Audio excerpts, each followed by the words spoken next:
আসসালামু আলাইকুম ওয়া রাহমাতুল্লাহি ওয়া বারাকাতুহু। আলহামদুলিল্লাহ, সম্মানিত প্রিয় ভাই বোনেরা, আশা করি ভালো আছেন। আলহামদুলিল্লাহ, আমি ভালো আছি। তবে ফেসবুকে ঢুকলে সবসময় এই পোস্টগুলো আমার সামনে চলে আসে। যেমন বর্তমান যে আমাদের ফুলের টুকরা যে নাফিসা, তাকে যে ধর্ষণ করে মেরে ফেলা হলো, এই বিচারের জন্য এখনো বর্তমান আইন চুপচাপ বসে আছে।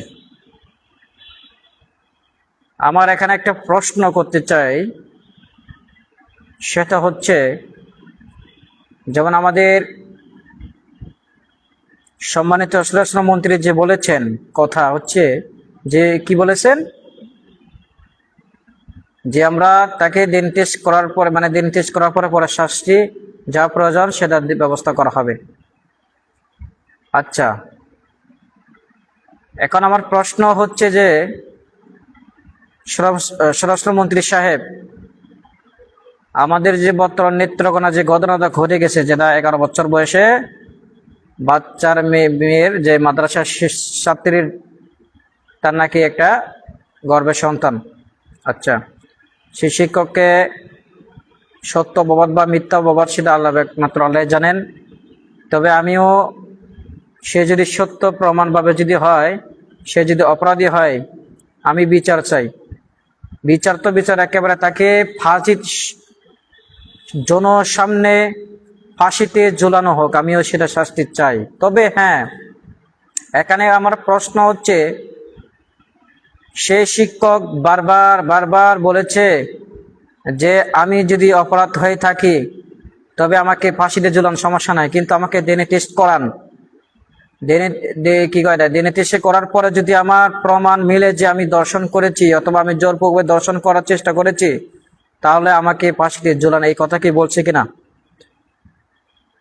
তখন এই ডিএনএ টেস্ট করার জন্য তখন আর ডাক্তার নাই বাংলাদেশে। ডাক্তার কোথায় গেছে সেটা একমাত্র আল্লাহ জানে। তখন আর ডিএনএ টেস্ট করার জন্য কেউ আগানোর মতো, পরীক্ষা করার মতো বাংলাদেশের লোক নাই। কিন্তু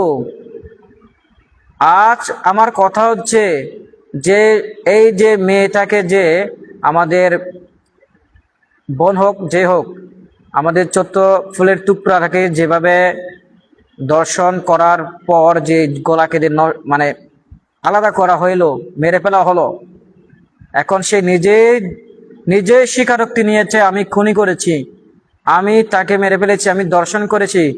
সেই দর্শক যে নিজেই স্বীকার করে নিয়েছে, আমি দর্শন করেছি, আমি মেরে ফেলেছি, তাহলে এখন আমার প্রশ্ন স্বরাষ্ট্রমন্ত্রী সাহেব, তাহলে এখন তাকে ডিএনএ টেস্ট করতে হবে কেন? তাকে এখন সিআইডি অফিসে পাঠাতে হবে কেন? কিসের জন্য পাঠাতে হবে? মানে কি প্রমাণ চাচ্ছেন যে সে দোষী কিনা না দোষী? এটাই প্রমাণ করতে চাচ্ছেন? আমার প্রশ্ন তো দিয়ে যাবেন। এটা কোনো সংবিধানে আছে নাকি যে এটা ডিএনএ টেস্ট করতে হবে? সে নিজে স্বীকার করে নিয়েছে যে আমি তাকে দর্শন করে মেরেছি, আমি তাকে জবাই করে মেরে ফেলাইছি, সে নিজে স্বীকার করেছে। তাহলে এখন এখানে প্রশ্ন হচ্ছে, তাকে ডিএনএ করতে হবে কোন সংবিধানে আছে? আমি সেটা প্রশ্ন করতে চাই। এখন সংবিধান চলে আসতেছে, বা এখন ডিএনএ টেস্ট পরীক্ষার জন্য প্রশ্ন আসতেছে, ডিএনএ টেস্ট করতে হবে, এখন পরীক্ষা চলে আসতেছে, যখন নিজে স্বীকার করে নিয়েছে, নিজে খুনি করেছে। আর যখন মাদ্রাসা শিক্ষক বারবার বলছে যে আমাকে প্রয়োজন হলে আমাকে ডিএনএ টেস্ট করান, আমাকে ডিএনএ টেস্ট করার পরে যদি প্রমাণ মিলে যে আমি খুনি করেছি বা আমি দর্শন করেছি, তাহলে আমাকে ফাঁসিতে ঝুলান। তখন আপনাদের ডিএনএ টেস্ট করার জন্য অফিস করেছিল, ডাক্তার কোথায় ছিল? সে শিক্ষক এখনো পর্যন্ত জেলে বসে বসে পচতেছে অবস্থা, খাচ্ছে বা খাচ্ছে, সেটা একমাত্র আল্লাহ জানে। তার জন্য ডিএনএ টেস্ট করার জন্য মতন তখন আর পরীক্ষা করার মতো কোনো ডাক্তার ছিল না, ডাক্তার নাই। আজকে বর্তমান যে নিজেই স্বীকার করেছে আমি মেরে ফেলেছি, নিজেই আমি জবাই করেছি, তাকে এখন আবার ডিএনএ টেস্ট করতে হবে কেন? সম্মানিত আমার প্রিয় ভাই বোনেরা, এখানে যারা বিএনপি করেন, আমার ফ্রেন্ড অনেক বিএনপি ভাইরা আছেন, আমার প্রশ্ন এটাই, আজকে যদি আপনার বোন, আপনার মেয়ে, আপনার আত্মীয় স্বজন কেউ যদি আপনার দর্শন হয়ে যায়, আপনি তখন কি বলবেন? কি করবেন আপনি তখন? আপনি তখন বলবেন আমি তো হ্যাঁ আমি কেন বিএনপি করলাম, আজকে আমি বিএনপি করার পরে আজকে আমি বিচার পাচ্ছি না। তাহলে আমার প্রশ্ন এখানে শুধুমাত্র যারা বড় বড় যারা রাজনীতিবিদ আছেন, বড় বড় মন্ত্রীরা আছেন, তারা শুধু কি আইন তাদের জন্য শুধু, তারা ন্যায় বিচার শুধু তারাই পাবে? সাধারণ মানুষ কি ন্যায় বিচার পাবে না? নাকি আমাদের বর্তমান কোনো আয় নাই, ব্যয় নাই, টাকা না পয়সা নেই, এই জন্য আমাদের আমাদের কোনো ন্যায় বিচার পাচ্ছি না কেন? সম্মানিত প্রিয় ভাইরা, যারা আমার দর্শক বিএনপি যারা করেন, রাজনীতি করেন, আমার কথা কেউ রাগ করবেন না। আমি আমার কথা আগে বুঝবেন, বলবেন, তারপরে বিবেচনা করে আমাকে কমেন্ট করে জানাতে পারেন যে আসলে এটা কি ঠিক হলো কিনা। আরে ভাই, এখানে তো আমাদের উচিত, আমাদের 99 কি কয় 57% নাকি আমাদের মুসলমান দেশ বাংলাদেশ বলে, কেন ভাই মুসলমান দেশ? এটা আমাদের আমাদের বর্তমান কি মুসলমান দেশে আমাদের এটা? আমার তো মনে হয় না মুসলমান দেশ এটা। আমার তো মনে হচ্ছে না যে এটা মুসলমান দেশ। মুসলমান দেশ হয়ে যদি হয় তাহলে বিচার হচ্ছে না কেন ওই মেয়েদের? শুধু নাফিসা বলে, আমাদের বোন বলে না, শুধু নাফিসা বলে না, এই যে আমি আপনাদের কমেন্টে দেব যে ছবিগুলো, যে দর্শন, যতগুলো মেয়ে দর্শন হয়েছে তাদের বিচার এখনো পর্যন্ত হয়েছে? হয় নাই। তাহলে বিচারকে শুধু যারা টুপি মাথা, মানে টুপি পরে, জুব্বাওয়ালা, দাড়িওয়ালা, তাদের জন্য বিচার হবে শুধু? যেমন একটা ঘটনা ঘটে গেছে, যেটা 1.5 বছর না কয় বছর যেন জেল খাচ্ছে, জেল খাটার পরে প্রমাণ, DNA টেস্ট করার পরে প্রমাণ মিললো যে সে নিজেই দর্শন করে না, সে নিজের আপন ভাই দর্শন করেছে। সবকিছু দিশেহারা হয়ে গেছে, নিজের জায়গা জমি সম্পদ সবকিছু বিক্রি করে এখন দিশেহারা, এখন কোথায় থাকবে, কোথায় বসবাস করবে, সে নিজের এইটুকু কোনো জায়গা জমি নাই। হ্যাঁ, তার কোনো এখন এইটুকু বসবাস করার মতো কোনো জায়গা জমি নাই, এখন সে প্রমাণ মিললো যে সে এখন দর্শন করে না, সে নিয়ে ওরাত। হ্যাঁ, আমার প্রশ্ন ভাই, এখানে যারা বিএনপি ভাই বন্ধুরা আছেন, আমার কথা কেউ মাইন্ড ভাবে নিবেন না। আমি যেটা বলতে চেয়েছি সেটা আগে বুঝে নিবেন। আজকে যে ঘটনাটা ঘটতেছে, যে আজকে শুধু না, কাল পরশু দিন না, এই ঘটনা কালকে যে ঘটনা চলতেছে, বিষয়টা ফেসবুকে ঢুকলে আজকে আমি দেখে আমার খুব, শুধু আজকে বলে না, যখন নিউজটা চোখে আসতেছে, যখন ফেসবুকে ঢুকি আমি, কোনো ফেসবুক ঢুকলে আমার এই পোস্টগুলো সামনে আসতেছে। ভাই, আপনাদেরও মা বোন আছে, আপনাদেরও মেয়ে আছে, আমাদেরও আত্মীয় স্বজন আছে, আমাদেরও মেয়ে আছে। তাহলে এখন ভাই আমাদের প্রশ্ন, আমরা কোন সমাজে বসবাস করতেছি? এখন আমি মনে করি এটা ঘটনা তো ঘটছে, সাথে সাথে কালকে নাকি আবার চট্টগ্রামে ঘটনা ঘটছে যে একটা মেয়েকে ধর্ষণ করেছে, 3 বছর না 4 বছর মেয়েকে ধর্ষণ করেছে। প্রকাশ্যে যখন দর্শককে যখন প্রকাশ্যে জনসম্মানের সামনে যখন ফাঁসির ঝুলাই না দেওয়া হবে, ততদিন পর্যন্ত কোনো বর্তমান আইন দর্শন কমবে না আমি মনে করি। শুধু আলেমের জন্য মনে হয় আইন শুধু তৈরি করা হয়েছে, যদি কোনো কিছু করলো বা সরকারের বিরুদ্ধে কথা বললো বা কোনো এই কথা আলোচনা করলো, হ্যাঁ, বা এই বিষয়ে আলোচনা করলো, এর জন্য তাকে কি হয়েছে, তার জন্য শুধু আইন কি শুধু আলেমের সমাজের জন্য আইন ব্যবস্থা করা হয়েছে? যারা দর্শন, যারা খুনি, যারা চাঁদাবাজ, তাদের জন্য কি আইন নাই বাংলাদেশে? আর আমাদের বাংলাদেশে এমন আইন ব্যবস্থা হয়েছে, হ্যাঁ, যে দর্শন করলো, যে খুনি, যে চাঁদাবাজি, পুলিশ মাগরিবে এসে গ্রেপ্তার, মনে করেন আসরের পরে গ্রেপ্তার করে নিয়ে যাবে, মাগরিব নামাজের পরে সেই মনে হয় জামাই শ্বশুর বাড়ি থেকে বের হয়ে চলে আসবে। এই হচ্ছে আমাদের সমাজ, বর্তমান আইন।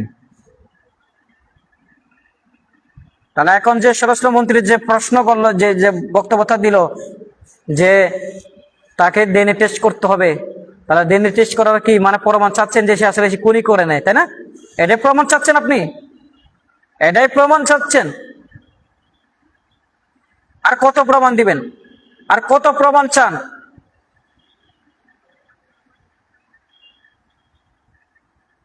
এটা হলো আমাদের 97% মুসলমান দেশ। হ্যাঁ, 97% মুসলমান দেশ। আফসোস লাগে আমাদের 97% মুসলমান দেশ। একটা মেয়ে নিষ্পাপ শিশুকে দর্শন করে মেরে ফেলা হলো, তার এখনো পর্যন্ত তার ফাঁসি কোনো রায় হলো না। কেন? সে নিজে স্বীকার করে নিয়েছে। তার ফাঁসি দিতে সমস্যা কোন জায়গায় আপনার? হ্যাঁ, ফাঁসি দিতে এলে কি আপনার টাকা পয়সা যাবে? আমি মাননীয় প্রধানমন্ত্রী তারেক রহমান সাহেবকে বলতে চাই, বর্তমান যেহেতু অনেক বিরোধী দল আছে, যেহেতু আপনি এখন বর্তমান আল্লাহ পাক রব্বুল আলামিন আপনাকে ক্ষমতা দিয়েছেন, আপনি বর্তমান প্রধানমন্ত্রী হয়েছেন, কেউ মানুক বা না মানুক, আমরা সবাই মানি বা আমিও মানি আপনি প্রধানমন্ত্রী হয়েছেন, বর্তমান আপনাকে আল্লাহ পাক আপনাকে ক্ষমতা দিয়েছে। কিন্তু আমি মনে করি যেহেতু আপনার অনেক 100% যদি জনপ্রিয়তা থাকে, আপনার 80% মনে করেন জনপ্রিয়তা থাকলেও আপনার 10-20% মনে করেন জনপ্রিয়তা নাই। সাপোজ আমি একটা প্রশ্ন করতেছি, আমি মনে করি আপনি যদি এই বিচারটা যদি সাথে সাথে বিচারটা যদি করেন, ইনশাল্লাহ আপনাকে 100% আপনার প্রতি আপনার কারো কোনো ভোট চাওয়া লাগবে না। আপনি শুধু ভোটে দাঁড়াবেন, আপনি ইনশাল্লাহ ভোটে জয় হবেন, আমি সেটা মনে করি। কিন্তু আপনি যদি এই বিচারটা যদি না করেন, আপনার যে জনগণের যে আশা ছিল, যে আশা ছিল, আকাঙ্ক্ষা ছিল, সেই আকাঙ্ক্ষা কিন্তু আপনার প্রতি আর ভালোবাসা থাকবে না। পুলিশ নিয়ে বা কোনো কিছু বাহিনী নিয়ে ক্ষমতা ধরে রাখা সম্ভব না। কোনো কিছু বাহিনী নিয়ে নিয়ে আমার পুলিশ বাহিনী নিয়ে বা যে কোনো সশস্ত্র বাহিনী থাকুক না কেন, এই নিয়ে কিন্তু ক্ষমতা ধরে রাখার কিন্তু সম্ভব না। এটা খুব মনে রাখতে হবে। ক্ষমতা আসলে চিরস্থায়ী না ভাই, ক্ষমতা চিরস্থায়ী না। দুইটা চোখ বন্ধ হয়ে গেলে কবরে চলে যাবেন। শুধু আপনার চিন্তা না, আমারও চিন্তা। যখন দুইটা চোখ বন্ধ যায়, আপনি দুইটা চোখ বন্ধ করে চিন্তা মনে করলে বোঝা যায়, এই দুইটা চোখ যদি বন্ধ হয়ে যায় তাহলে আমাকে আর জীবনের নামও নেবে না। এখন যে দেখা সাক্ষাৎ হলে, আব্দুল্লাহ কেমন আছো ভাই, বা আব্দুল্লাহ কেমন আছেন, কি করেন, কি করো, একে যে জিগায়, আর মরে যদি গেলে 2 দিন পরে জিজ্ঞাবেন আব্দুল্লাহ কয়ে কি অবস্থা, আব্দুল্লাহ এই ছিল, এই করছে, ও করছে, এগুলো মনে পড়বে না। যদি হ্যাঁ ভালো কাজ করে যান, ভালো কথা চলবে, বা খারাপ কাজ করে গেলে খারাপ কথায় চলবে। খারাপ কাজ করে গেলে খারাপ কাজে আমল নামে যাবে, ভালো কাজ করলে ভালো কাজে আমল নামে যাবে। কিন্তু আমি মনে করি ভাই, ক্ষমতা চিরস্থায়ী না। সেজন্য আমি মনে করি আপনি যতদিন দুনিয়ায় বেঁচে থাকেন, যে কাজটা করবেন সেটা আল্লাহর সন্তুষ্টির জন্য কাজ করার চেষ্টা করবেন। বর্তমান অনেক অসহায় মানুষ আছে যারা মাদ্রাসা দ্বীনে ইলম শিক্ষা অর্জন করার জন্য টাকা পয়সা নাই, খরচা পানি নাই, বা নিজে চলতে পারছে না, বা ছেলে মেয়েদের কিভাবে পড়াশোনা করাবে, এদের পেছনে কিছু টাকা পয়সা ব্যয় করেন, তাহলে আমি মনে করি সে যতদিন একটা অক্ষর শিখলেও, হাদিসে বলা হয়েছে না যে একটা অক্ষর শিখলে নাকি 10 নেকি পাওয়া যায়। তাহলে আপনি যে খরচাটা দিয়েছে তাকে পড়াশোনা করাবেন, একটা অক্ষর বা 2টা অক্ষর বা এই 29টা অক্ষর, যে 29টা অক্ষর শিখতে পারলেও বা শিখলেও সে যতদিন এই আলি বা তা সা জিম হা খ দাল জাল র ঝা সিন শিন এইটুকু যে উচ্চারণ করবে, এই যে 10 নেকি বা 30 নেকি, 2টা অক্ষর উচ্চারণ করলে 20 নেকি মনে করেন, 5টা অক্ষর যদি উচ্চারণ করে 50 নেকি, তাহলে এই যতদিন এই অক্ষরগুলো উচ্চারণ করবে তত নেকি পাবেন। তাহলে আপনি সৎকার জারিভাবে, আপনি কবরে বসে বসে আপনি সৎকার জারিভাবে আপনি নেকি অর্জন পাবেন। এর জন্য ভাই, মরার আগে বা কবরে যাওয়ার আগে এগুলো চিন্তা ভাবনা করে কিছু সৎকার জারিয়া হিসেবে আমাদের কিছু রেখে যাওয়া, আমার কি ইচ্ছা জানেন, আল্লাহ যদি আমাকে আজকে যদি টাকা পয়সা যদি কিছু আমার আল্লাহ যদি ব্যবস্থা বা বানাইতো, টাকাওয়ালা কিছু আল্লাহ যদি আমাকে কিছু টাকা পয়সা সম্পদ যদি আমার যদি থাকতো, আমি কথা দিচ্ছি আল্লাহ আমাকে যদি এরকম যদি থাকতো, সামর্থ্য থাকতো, ইনশাল্লাহ যারা অসহায় এতিম মিসকিন যারা আছে, আমি যতটুকু সামর্থ্য অনুযায়ী 5 জন হোক, 1 জন হোক, 2 জন হোক, 5 জন হোক, 10 জন হোক, আমার সামর্থ্য অনুযায়ী ইনশাল্লাহ আমি তাদের দায়িত্ব আমি নিতাম। তবে হ্যাঁ, আমি আফসোস করি না আল্লাহর কাছে, আল্লাহ যেভাবে রেখেছেন, সুস্থ রেখেছেন, আমি শুকরিয়া আদায় করছি আলহামদুলিল্লাহ। কিন্তু আমি যেটা বলতে চেয়েছি, যদি আল্লাহ আমাকে আরো যদি সামর্থ্য অনুযায়ী যদি আল্লাহ দিত সম্পদ বা টাকা পয়সা, যেই হোক না আল্লাহ যদি আমাকে সম্পদ দিত, তাহলে আমি ইনশাল্লাহ যারা অসহায় মিসকিন, যারা অসহায় ছেলেমেলে আছে, তাদের জন্য পড়াশোনার জন্য খরচ বানিয়ে টাকা পয়সা নাই, তাদের জন্য ইনশাল্লাহ আমি তাদের দায়িত্ব গ্রহণ করতাম আমি। তবে হ্যাঁ, বর্তমান বাংলাদেশে কিছু কিছু যুবক ভাইরা আছে, ইউটিউবার আছে, ইউটিউব যারা মনে করেন অনলাইনে যারা কাজ করেন, তারা আছে আলহামদুলিল্লাহ, যারা বা মন আছে, তারা মনে করেন এই যে যারা অসহায় মিসকিন মাদ্রাসায় যে মনে করেন তাদের জন্য দায়িত্ব গ্রহণ করে, তাদের যা খরচবানি প্রয়োজন হয় তারা সেটার ব্যবস্থা করে। আলহামদুলিল্লাহ, আমি তাদের জন্য দোয়া করি আল্লাহ যেন তাদের আরো সম্পদ বেড়ে, আল্লাহ পাক যেন আরো এটি মিসকিন বাচ্চা তাদেরকে মনে করেন আরো যেন সহযোগিতা করার তৌফিক দান করেন, আমি দোয়া করি, আমিন। সম্মানিত প্রিয় দর্শক ভাইরা, আমার কথাগুলো আমি অনেক কিছু বলেছি, তবে আমার যেখানে এখন রাজনৈতিক ভাইরা আছেন, আমার কথা কেউ মাইন্ডে নিবেন না, আশা করি আমার কথা কেউ খারাপভাবে নেবেন না। আমি একজন সাধারণ নাগরিক, আমি একজন সাধারণ আপনাদের ভাই, দিনের ভাই। আমি আপনাদের এর আগে দিনের ভাই বলতে গেলে ছিলাম না, তবে 2018 সাল থেকেই পর থেকেই আমি আপনাদের দিনের ভাই। সেই জন্য আমি আপনাদেরকে ছোট ভাই হিসেবে আমি এই কথা বলেছি, আমার মনের কষ্টই বলেছি, আমি মনে কষ্ট বলেছি, কারণ আমাদেরকেও ছেলে মেয়ে আছে, আপনারও ছেলে মেয়ে আছে, আপনারও বোন আছে, আপনাদের ভাই আছে, ভাই বোন আছে, সবাই আত্মীয় স্বজন আছে। আপনার ভাই বোন আত্মীয় স্বজনের ভিতরে যদি কোনো কিছু এরকম করতো, তাহলে কিন্তু আপনারা এত সময় হু হা হি চিল্লাচিল্লি শুরু করে দিতেন।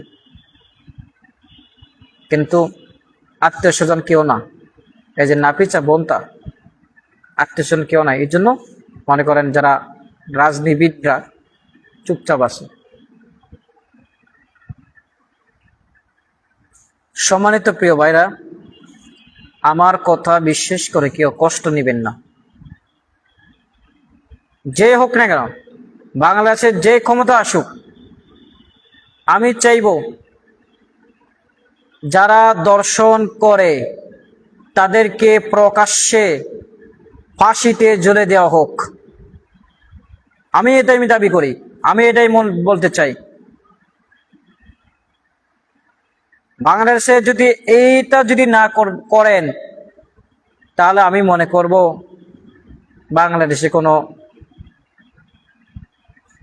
ঈদে বন্ধই হবে না। আর আমাদের কিছু কুলাঙ্গার আইনজীবী আছে, এদের পিছনে দাঁড়াবে, মানে এদের বিপক্ষে, মানে বিবরণে এদের সাথে দাঁড়াবে। সে ভুলে করেছে অথবা নেশাবানি করছে, বলবে নেশাবানি করার মাথা ঠিক ছিল না, এজন্য এই কাজটা করে ফেলাইছে। কিন্তু ভিতরে ভিতরে কি করছে? টাকা খাইছে, পকেট ভরে গেছে। এই পকেট ভরার কারণে তার মুখ থেকে খালি ভালো কথা বেরোবে না, শুধু হারাম কথা বের হবে, হারাম। এরা হারাম খাইতে খাইতে মুখে আর কোনো হালাল কথা বের হবে না, শুধু হারাম বের হয়ে যাবে।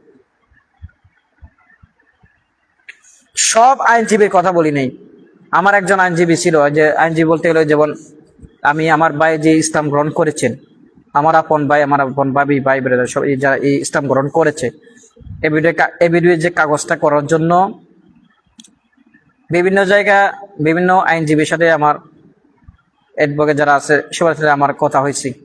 সবাই টাকা চাই, 2000 টাকা, 3000 টাকা, 4000 টাকা খরচা হবে, আমাকে চাই, বলে যে টাকা দিতে হবে। পরে আমার এদিকে যখন আমি আবার একজনের সাথে পরিচিত যোগাযোগ হয়েছে, ওনার নাম আমার ওই যে গাজীপুর কোর্ট, ওখান থেকে আমার একটা আইনজীবী ভাইয়ের নাম্বার দিছে।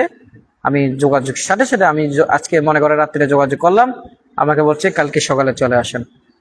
কোনো কিছু টাকা দিতে হবে না, শুধু যে দলিল যে কাগজটা, শুধু এইটুকু কাগজটা মানে টাকাটা দিতে হবে। বিলটা কত টাকা বিল? বেশি না, 1000 টাকা যেটা বিল সেটা দিবে না, আমাকে কোনো খরচ বানিয়ে দিতে হবে না। ওই আমাদের যে আইনজীবী ভাই বলছেন, সাথে সাথে সকালে গেলাম, বিকালে চলে আসলাম, কাগজটা হয়ে গেল। আর কিছু আইনজীবীরা কি বলছে, যদি এই কাগজটা করেন তাহলে টাকা দিতে হবে, 2000 টাকা বা 3000 বা 4000 টাকা খরচ হতে পারে, মানে নিজের পকেট ভরার জন্য। আমি চিন্তা ভাবনা করলাম যে ওই আইনজীবী বাইরে আমি কিছু টাকা দিই। আমি বললাম স্যার কিছু দিতে পারলে মনে হয় খুশি হইতাম। খবরদার এই কথা জানার সামনে কেউ আমার সামনে বলবেন না, এগুলো আমি পছন্দ করি না। আমি এখানে আইনজীবী হয়েছি আমি সত্য নেই পথে চলার জন্য, সত্য পথের ভালো পথে চলার জন্য আমি এখানে আইনজীবী হয়েছি। আমি এখানে কারো ইসলাম গ্রহণ করছে তাদের কাছ থেকে টাকা দেখে আমি এত অভাব হয়ে গেছি, আমি এত নিচে নেমে গেছি যেটা আমি এটিএম অসহায় মানুষ কাছ থেকে আমি টাকা পয়সা খামো। আপনারা আমাদের ধর্ম ইসলাম গ্রহণ করেছেন আলহামদুলিল্লাহ, আপনারা আমাদের ধর্ম এসেছেন, আপনারা যে কাগজ প্রমাণ সহকারের জন্য আপনাদের সমস্যা না হওয়ার জন্য এই কাগজ করার জন্য আপনারা এই জন্য আমার সহযোগিতা চাচ্ছেন, আমি আপনাদেরকে আবার আপনাদের কাছ থেকে আমি আবার টাকা পয়সা কামো। হ্যাঁ, তাহলে আমি কি আইনজীবী হলাম?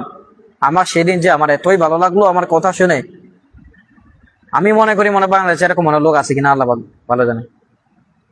আমি মনে মনে দোয়া করতেছি, আল্লাহ আপনি যতদিন আমাকে আবার বলছে যদি সমস্যা হয় বা কোনোদিন কোনো কিছু নিয়ে সমস্যা হয় আমাকে জানাবেন, ইনশাল্লাহ আমি যতদিন সহযোগ পারি, আমি যতটুকু আমার সামর্থ্য অনুযায়ী, যতটুকু আমার ক্ষমতা অনুযায়ী আমি আপনার পাশে দাঁড়াবো ইনশাল্লাহ।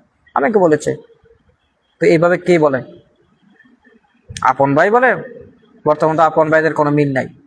জায়গা জমি যদি কম কাম বা কম নিয়ে যদি ভাগাভাগি হয়, বড় ভাইয়ের ছোট ভাইয়ের খুনি মাইরে ফেলায়, ছোট ভাই বড় ভাইয়ের খুনি করে মাইরে ফেলায় বর্তমান যুগের সময়। সম্মানিত প্রিয় দর্শক ভাইরা, আমার কথা আসলে কেউ খারাপ মাইন্ডে নেবেন না, আমি আশা করি। কথা বললে অনেক কিছু বলা যায়, তবে বর্তমান যুগ তো, বর্তমান যুগে এত কিছু কথা বলা যায় না। আমি তারপরে বারবার বলতেছি আপনারা আমার কথা কেউ খারাপ ভাবে নেবেন না, আপনারা চিন্তা ভাবনা করে দেখেন ভাই। আজকে এই যে আমাদের ছোট্ট টুকরা, আমাদের ফুলের টুকরা যে নাফিসা, যে এইভাবে তার নির্মম ভাবে যে মৃত্যু হবে, এটা আসলে সে চিন্তা ভাবনা করে নাই। সে ভাবছে সকালে ঘুম থেকে উঠছে, সে ভাবছে দাঁত মেজে আমি এখন কিছু খাবার খেয়ে আমি স্কুলে চলে যাব। সে নিজের চিন্তা ভাবনা করে না যে আমাকে এখন মেরে ফেলা হবে, আমাকে জোরপূর্বক আমাকে দর্শন করে মেরে ফেলবে, আমাকে গলা আলাদা করবে। সে কিন্তু এটা চিন্তা ভাবনা করে নাই।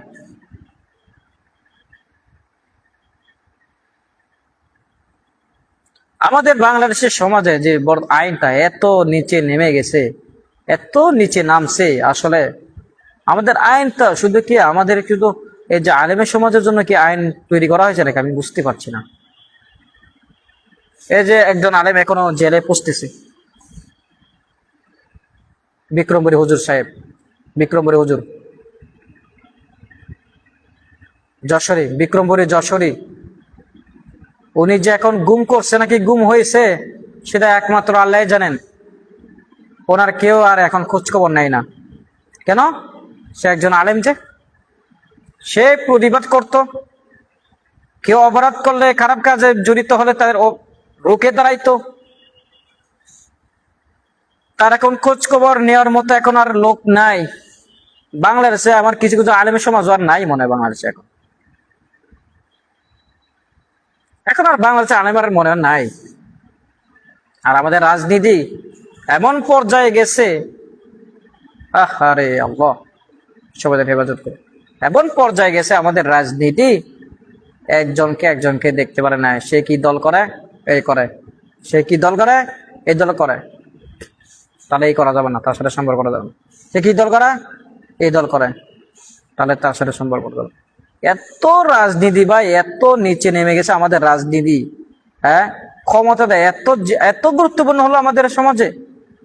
হ্যাঁ, মানে ক্ষমতা পেলে কি আমাদের ঘর বাড়ি জায়গা জমি সম্পদ এগুলো হবে এই কারণে কি ক্ষমতা নেওয়ার জন্য এটা সবচেয়ে বেশি প্রিয় হয়ে যাচ্ছে নাকি আমাদের বাংলাদেশ?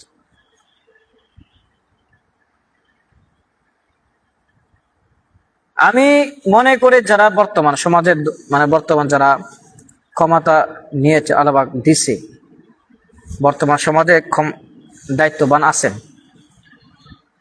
আমি মনে করি ভাইজান, সম্মানিত ভাই, আপনি ন্যায় বিচার করেন, আপনি সঠিক বিচার করেন।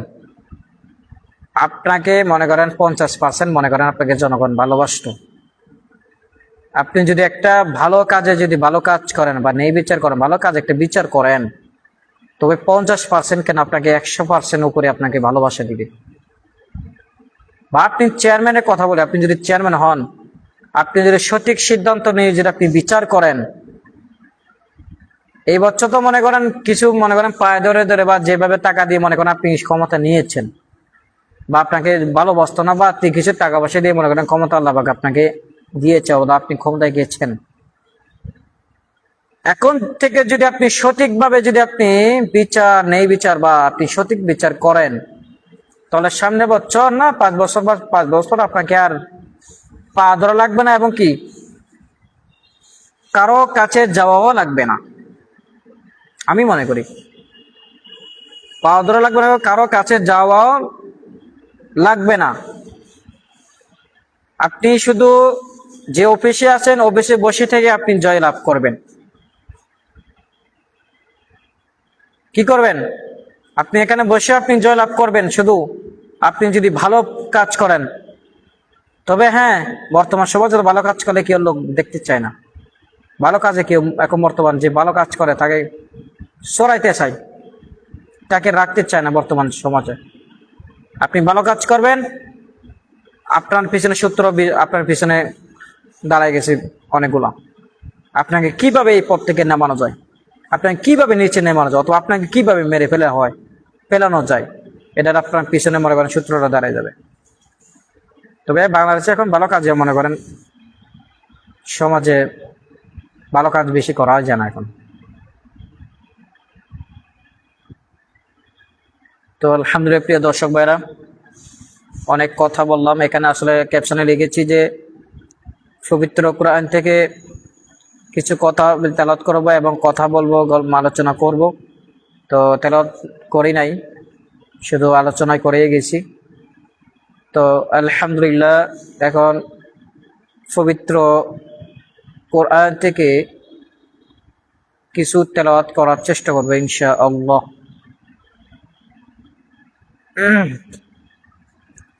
আমার লাইফটা যদি ভালো লাগে কারণ একটা লাইক শেয়ার অবশ্যই করবেন ইনশাআল্লাহ। أعوذ بالله من الشيطان الرجيم. بسم الله الرحمن الرحيم. يا أيها الذين آمنوا اتقوا الله ولتنظر نفس ما قدمت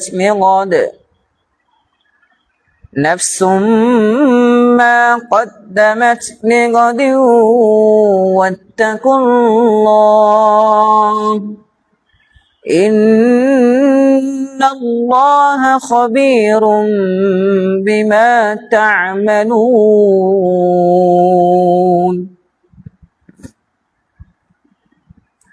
ولا تكونوا كالذين نسوا الله فأنساهم أنفسهم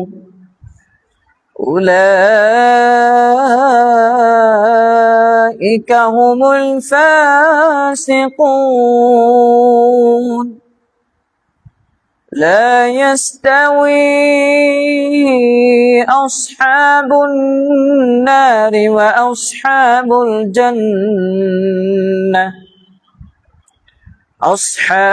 الجنة هم الفائزون. لو أنزلنا هذا القرآن على جبل لرأيته خاشعا متصدعا من خشية الله. وتلك الأمثال نضربها للناس لعلهم يتفكرون.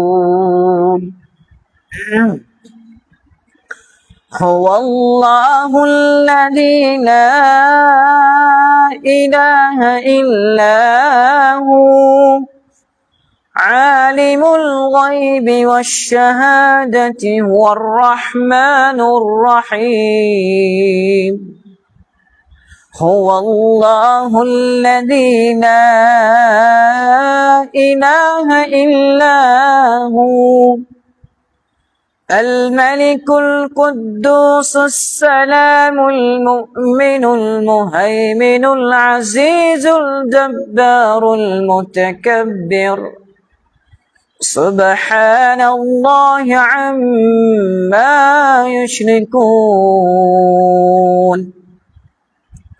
هو الله الخالق البارئ المصور له أسماء